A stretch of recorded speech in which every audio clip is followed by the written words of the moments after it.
Hey guys, welcome back to another squishy vending machine video. I know it's kind of weird that my hands are all dirty, but that's not the point. So, as you guys can see, we have this one. We have this squishy vending machine, and I'm gonna see if I can find anything to put in to tell you guys that it actually works. So I'm just gonna use this ring and see if it works. It's like a St. Patrick's Day ring.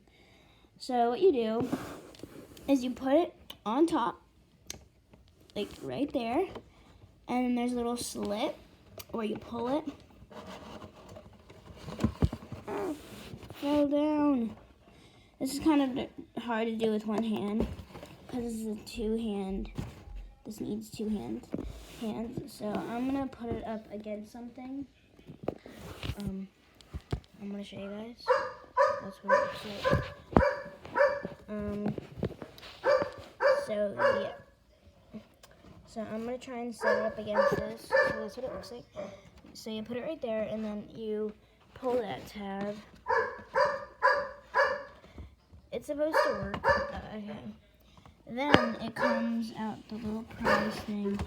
You might have to tilt it. And then it should come out the little prize compartment. You're supposed to put like 50 cents in it, but like I don't have the money right now. So I just wanted to show you guys my squishy vending machine video. And I will make a video on how I made this. So yeah, stay tuned for that. Yeah, this was just made out of a empty cereal box. So hopefully you guys like this video. Comment, positive comments. Subscribe to my channel. I'm trying to hit 10 subscribers because I just started this channel. So hopefully you guys like memes and SpongeBob and that stuff, because that is what I will be posting on my channel. So yeah, this is my first video and hope you guys like it. So like this video, comment down below, and subscribe to my channel. So yeah, bye guys, thanks for watching.